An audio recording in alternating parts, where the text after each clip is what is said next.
आपका 9 भारत समाचार में। आइए देखते हैं खबरें विस्तार से। सुप्रीम कोर्ट ने कर्नाटक हाई कोर्ट के न्यायाधीश को पाकिस्तान टिप्पणी पर फटकार लगाई, रिपोर्ट की मांग की। सीबीआई ने नीट 2024 प्रश्न पत्र लीक मामले में 6 व्यक्तियों के खिलाफ दूसरी चार्जशीट दाखिल की। टॉलीवुड कोरियोग्राफर जॉनी मास्टर को 14 दिन की न्यायिक हिरासत में भेजा गया। तिरुपति प्रसाद विवाद, जगन रेड्डी ने सीएम नायडू पर बाढ़ और कानून व्यवस्था से ध्यान भटकाने का आरोप लगाया। गुरुग्राम हादसा कैमरे में कैद, गलत दिशा से आ रही कार ने बाइक सवार को टक्कर मारी, मौत। Sponsored by Exclusio Decorative Surface, Acrylic, Interior Clads, Nurani Libas, Ready-Made, Textiles, Stitching। Bharat की सुप्रीम कोर्ट का यूट्यूब चैनल हैक किया गया है और इस समय उस पर अमेरिका की कंपनी रिपल लैब्स द्वारा विकसित क्रिप्टो करेंसी XRP को प्रमोट करने वाले वीडियो दिखाई जा रहे हैं। सुप्रीम कोर्ट अपने यूट्यूब चैनल का उपयोग संविधान पीठों के समक्ष सूचीबद्ध मामलों और जनहित से जुड़ी सुनवाइयों को लाइव स्ट्रीम करने के लिए इस्तेमाल करता था। हैकर्स ने पहले की सुनवाई के वीडियो को निजी प्राइवेट किया गया। आधिकारिक सूत्रों ने बताया है कि सुप्रीम कोर्ट का प्रशासन यूट्यूब चैनल की इस हैकिंग की घटना की जांच करा रहा है। सुप्रीम कोर्ट ने कर्नाटक हाई कोर्ट के न्यायाधीश को पाकिस्तान टिप्पणी पर फटकार लगाई, रिपोर्ट की मांग की। सुप्रीम कोर्ट ने शुक्रवार 20 सितंबर को कर्नाटक हाई कोर्ट के रजिस्ट्रार जनरल से एक रिपोर्ट मांगी, जिसमें एक न्यायाधीश द्वारा अदालत की सुनवाई के दौरान कथित इस्लामोफोबिक टिप्पणियों के बारे में जानकारी दी जाए। सर्वोच्च न्यायालय ने रिपोर्ट को 1 सप्ताह के भीतर दाखिल करने के लिए कहा है। जिन न्यायाधीश का मामला है, न्यायमूर्ति वेद व्यासचार शीशानंद ने बेंगलुरु के मुस्लिम बहुल क्षेत्र कोरीपलाया को पाकिस्तान के रूप में संदर्भित किया। उनके बयान का वीडियो वायरल हो गया है, जिससे व्यापक निंदा हुई। कई लोगों ने चिंता जताई है कि एक संवैधानिक पद पर बैठे व्यक्ति द्वारा ऐसी टिप्पणी कैसे की जा सकती है। वीडियो में वो कहते हुए सुनाई देते हैं, माइसोरे रोड फ्लाईओवर पर हर ऑटो रिक्शा में 10 लोग होते हैं। ये तब लागू नहीं होता जब माइसोरे फ्लाईओवर ने गोरीपलाया, जो पाकिस्तान में है, बाजार के लिए बाएं मोड़ दिया जाए। यह सच्चाई है, चाहे आप कितनी भी सख्त पुलिस अधिकारी वहां रखें, उन्हें वहां पीटा जाएगा। भारत के मुख्य न्यायाधीश DY चंद्रचूड़ की अध्यक्षता में 5 न्यायाधीशों की पीठ ने न्यायाधीशों के लिए स्पष्ट दिशा निर्देश की आवश्यकता पर जोर दिया। हैदराबाद, केंद्रीय अन्वेषण ब्यूरो CBI ने नीट UG 2024 प्रश्न पत्र चोरी मामले में पटना की विशेष CBI अदालत में 6 आरोपियों के खिलाफ दूसरी चार्जशीट दाखिल की।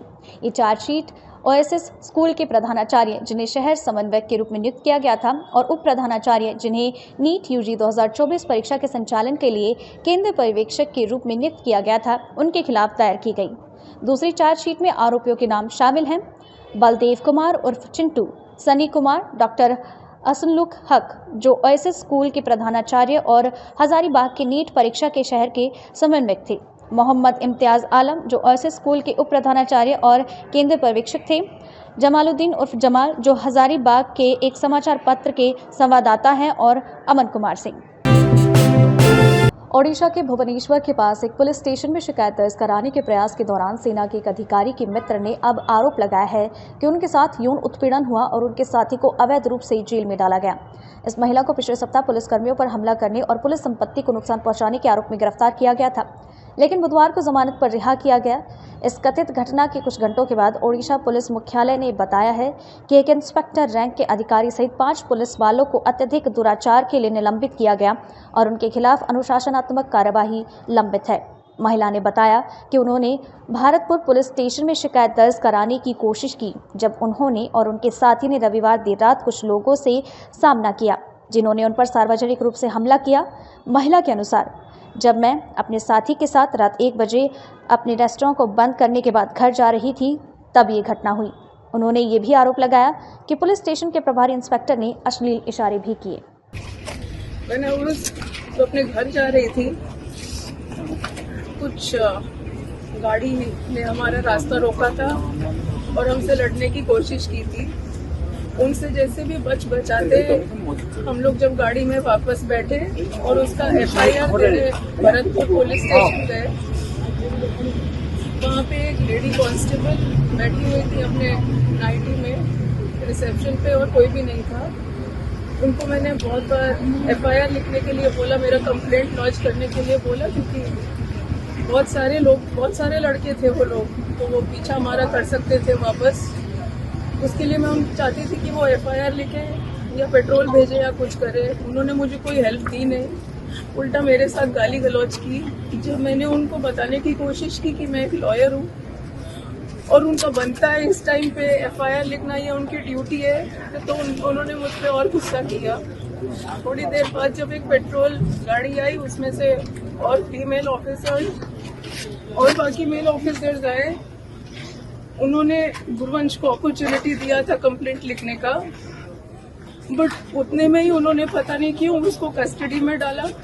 फिर मैंने उनसे वापस रिक्वेस्ट किया और बोला कि आप एक आर्मी ऑफिसर को नहीं डाल सकते कस्टडी में, ये अनलॉफुल है, आप नहीं कर सकते ऐसा। तब तक दो फीमेल ऑफिसर्स ने मेरे बाल पकड़ के जोर से खींच के मुझे मारना पीटना शुरू कर दिया।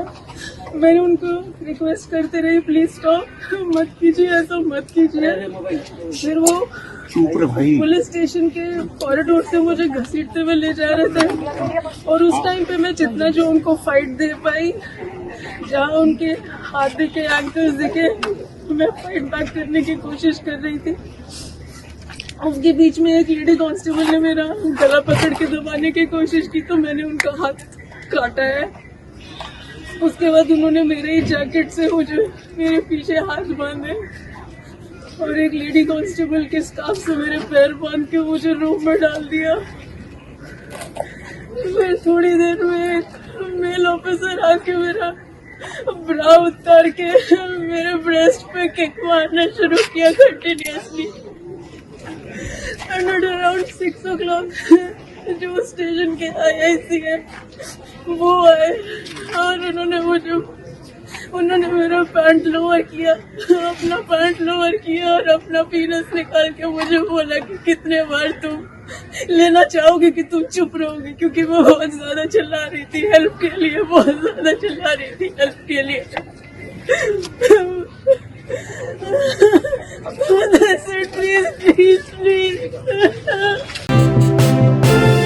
सुल्तानपुर डकैती कांड में एक और आरोपी अजय यादव उर्फ DM को एक एनकाउंटर के बाद गिरफ्तार किया गया। उसके पास से 4 किलो चांदी बरामद हुई। अजय यादव पर 1 लाख का इनाम था और वो डकैती कांड के बाद से फरार चल रहा था। आज तड़के STF, SOG और स्थानीय पुलिस के संयुक्त ऑपरेशन में अजय पकड़ा गया। पुलिस रिकॉर्ड के अनुसार पुलिस एनकाउंटर में घायल हुए अजय यादव पर 5 मुकदमे दर्ज हैं। दरअसल बीते 28 अगस्त को सुल्तानपुर के नगर कोतवाली के चौक इलाके में भरत सोनी नाम के सराफा व्यवसायी के यहां दिन दहाड़े 2 बाइक पर पहुंचे 5 बदमाशों ने करोड़ों के जेवरात और नकदी लूटी थी। पुलिस ने इस मामले में कार्यवाही शुरू की तो घटना के 2 दिन के बाद ही मास्टरमाइंड विपिन सिंह ने रायबरेली कोर्ट में दूसरे मामले में सरेंडर कर दिया। इसके कुछ दिन के बाद 3 अन्य लोगों को एनकाउंटर के बाद गिरफ्तार किया गया। पुलिस ने नाकेबंदी शुरू की और मोइली गांव के पास STF, SOG, जयसिंहपुर और नगर कोतवाली पुलिस ने अजय यादव को घेर लिया और सरेंडर करने के लिए कहा, लेकिन सरेंडर करने के बजाय अजय ने फायरिंग शुरू की। वहीं जवाबी कार्यवाही में अजय के पैर में गोली लगी। आनन फानन में उसे इलाज के लिए अस्पताल में भर्ती कराया गया। को सुबह STF को सूचना मिली और पुलिस को सूचना मिली कि 2 संदिग्ध बाइक लेके जा रहे हैं। इस संबंध में पुलिस ने घेराबंदी की। इस घेराबंदी में अपराधी ने पुलिस के ऊपर फायरिंग की, मारने के उद्देश्य। जवाबी कार्रवाई में उसको गोली लगी। अभियुक्त का नाम अजय यादव उर्फ DM है। ये वही अपराधी है जिसके ऊपर 1 लाख का इनाम घोषित है और ये जो टटीरी बाजार में लूटपाट की घटना हुई थी उसमें वांछित चल रहा था। इसके पास से करीब 4 kg सिल्वर बरामद हुआ है, साथ में तमंचा भी बरामद हुआ है। अभी तक इस घटना में कुल 9 लोगों की अरेस्टिंग हो चुकी है। इसमें से एक अभियुक्त जो है जिसका नाम मंगेश है, वो पहले ही पुलिस मुठभेड़ में मारा जा चुका है। इसके साथ साथ ये भी कहना है कि जो लूटपाट की घटना में जितने भी जो ज्वेलरीज गए थे उसमें से जो गोल्ड की ज्वेलरीज है वो 100% ऑलरेडी बरामद हो चुकी है। जो सिल्वर ज्वेलरीज है उसमें आज को लेके अप्रॉक्सीमेटली 25 किलो बरामद हो चुका है, जो न्यायालय संपूर्ण है। और जो वर्तमान में जो अजय है वो अंडर ट्रीटमेंट डिस्ट्रिक्ट हॉस्पिटल में है और बाकी आवश्यक कार्रवाई की जा रही है। इसमें 4 आरोपी अभी तक वांछित चल रहे हैं, जिसके लिए अलग से टीमें लगी हुई हैं। बहुत शीघ्र उनको भी गिरफ्तार करके आवश्यक कार्रवाई की जाएगी। आज तड़के सुबह सुबह ही अखिलेश यादव जी के सीने में फिर से दर्द उठा है, क्योंकि यूपी पुलिस ने सुल्तानपुर ज्वेलर्स कांड में वांछित अजय यादव को एनकाउंटर में गिरफ्तार कर लिया है। पुलिस की गोली चली है और अजय यादव के पैरों में गोली लगी है, वो अपने पैरों पर खड़ा नहीं हो पाएगा। अखिलेश यादव जी का दर्द लगातार बढ़ता जा रहा है। वो जितना अपराधियों को बचाने की कोशिश कर रहे हैं, यूपी पुलिस अपराधियों को उतनी जल्दी ही जेल की सलाखों के पीछे पहुंचा रही है। अब अखिलेश जी को हर मुठभेड़ के बाद बहुत दर्द होता है। दर्द निवारक दवाएं भी अब बेअसर हो रही हैं। अखिलेश यादव जी का दर्द खत्म ही नहीं हो पा रहा। गुरुग्राम में एक कार द्वारा गलत दिशा में गाड़ी चलाते समय एक बाइक सवार को टक्कर मारने के बाद उसकी मौत हो गई। यह हादसा रविवार को DFL फेज 2 के गोल्फ कोर्स रोड पर हुआ, जब 23 वर्षीय अक्षत गर्ग अपने दोस्तों के साथ बाइक चला रहे थे। आरोपी को गिरफ्तार कर लिया गया, लेकिन बाद में उसे जमानत पर रिहा किया गया। ये टक्कर एक GoPro एक्शन कैमरे में कैद हुआ, जो मृतक के दोस्त की बाइक पर था। रिपोर्ट्स के अनुसार एम्बुलेंस के तेजी से पहुंचने के बावजूद भी अक्षत को बचाया नहीं जा सका। गुरुग्राम पुलिस ने कहा, इस मामले में संबंधित धाराओं के तहत BNS भारतीय न्याय संहिता के तहत FIR दर्ज की गई है और आरोपी को कानून के अनुसार गिरफ्तार किया गया है। कोलकाता के जूनियर डॉक्टर शनिवार से काम को फिर से शुरू करने के लिए तैयार हैं, क्योंकि उन्होंने अपनी हड़ताल का आंशिक रूप से समापन किया। ये जानकारी शुक्रवार को AFP प्रदर्शनों का नेतृत्व कर रहे समूह ने दी है। पिछले महीने एक राज्य चालित अस्पताल में 31 वर्षीय डॉक्टर के खून से सने शव की खोज ने महिलाओं के खिलाफ हिंसा की पुरानी समस्या पर देशव्यापी गुस्से को फिर से जगा दिया, जबकि बाकी भारत में विरोध और हड़तालें शांत हो गई।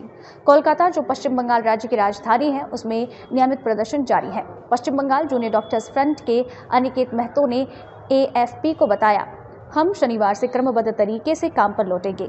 उन्होंने बताया कि जूनियर डॉक्टर राज्य चालित अस्पतालों के आपातकालीन कक्षों में लौटेंगे, लेकिन वो OPD, इनपेशेंट सेवाओं या निर्धारित सर्जरी में अपने कर्तव्यों को फिर से शुरू नहीं करेंगे।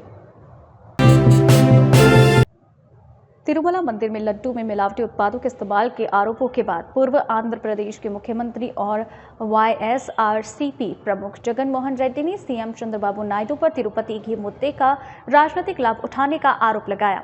इससे पहले आंध्र प्रदेश के CM नायडू ने कहा था कि पहले YSRCP शासन के दौरान तिरुपति लड्डू में पशु वसा का उपयोग किया गया, जिससे राजनीतिक हंगामा खड़ा हो गया। शुक्रवार को पत्रकारों से बात करते हुए जगन रेड्डी ने कहा, चंद्रबाबू नायडू घी के मुद्दे पर ध्यान भटकाने वाली राजनीति कर रहे हैं। राजनीति के लिए भगवान का नाम लेना निम्न स्तर है। जगन ने आरोप लगाया कि प्रसाद का मुद्दा आंध्र प्रदेश में बाढ़ और कानून व्यवस्था की समस्याओं से ध्यान हटाने के लिए इस्तेमाल किया जा रहा है। उन्होंने CM पर सभी समुदायों को धोखा देने का आरोप लगाया और कहा कि तिरुमला में मिलावटी घी के आरोप जानबूझकर भटकाव है। जगन ने ऐसी रणनीतियों पर आश्चर्य व्यक्त करते हुए इसे सभी से सबसे बड़ा ध्यान भटकाने वाला कहा है। उन्होंने चंद्रबाबू पर धार्मिक मामलों को राजनीतिक लाभ के लिए इस्तेमाल करने का भी आरोप लगाया। इस बीच YSRCP ने नायडू पर भयानक आरोप लगाने के लिए निंदा की, जबकि तेदेपा TDP ने अपने दावों को साबित करने के लिए एक प्रयोगशाला रिपोर्ट भी साझा की है। टॉलीवुड कोरियोग्राफर जॉनी मास्टर को 14 दिन की न्यायिक हिरासत में भेजा गया। यौन उत्पीड़न के आरोपी टॉलीवुड कोरियोग्राफर जॉनी मास्टर को शुक्रवार को 14 दिन की न्यायिक हिरासत में भेज दिया गया है। गौरतलब है कि कोरियोग्राफर, जिनका असली नाम शाक जानी पशा है, उन पर 2019 में जब एक नाबालिग डांसर 15 वर्ष की थी, उसका यौन उत्पीड़न करने का आरोप लगाया था। आरोपी 3 अक्टूबर तक हिरासत में रहेगा। उसे चंचलगुड्डा जेल में स्थानांतरित कर दिया गया। पीड़िता, जो अब 21 साल की है, उसने आरोप लगाया कि हमने 5 साल पहले शुरू हुए थे और 11 सितंबर को रायदुर्गम पुलिस स्टेशन में एक सीलबंद लिफाफे में शिकायत दर्ज कराई। 19 सितंबर को साइबराबाद विशेष संचालन टीम ने गोवा से बादशाह को गिरफ्तार किया। जॉनी मास्टर एक राष्ट्रीय पुरस्कार विजेता कोरियोग्राफर और पवन कल्याण की जनसेना पार्टी के सदस्य को FIR के बाद पार्टी द्वारा पार्टी गतिविधियों से दूर कर दिया गया। सुप्रीम कोर्ट ने कर्नाटक हाई कोर्ट के न्यायाधीश को पाकिस्तान टिप्पणी पर फटकार लगाई, रिपोर्ट की मांग की। CBI ने नीट 2024 प्रश्न पत्र लीक मामले में 6 व्यक्तियों के खिलाफ दूसरी चार्जशीट दाखिल की। टॉलीवुड कोरियोग्राफर जानी मास्टर को 14 दिन की न्यायिक हिरासत में भेजा गया। तिरुपति प्रसाद विवाद, जगन रेड्डी ने सीएम नायडू पर बाढ़ और कानून व्यवस्था से ध्यान भटकाने का आरोप लगाया। गुरुग्राम हादसा कैमरे में कैद, गलत दिशा से आ रही कार ने बाइक सवार को टक्कर मारी, मौत। Sponsored by Exclusio Decorative Surface, Acrylic, Interior Clads, Nurani Libas, Ready-Made, Textiles, Stitching। अभी के लिए इतना ही। लगातार खबरों के लिए बने रहिए हमारे साथ। नमस्कार।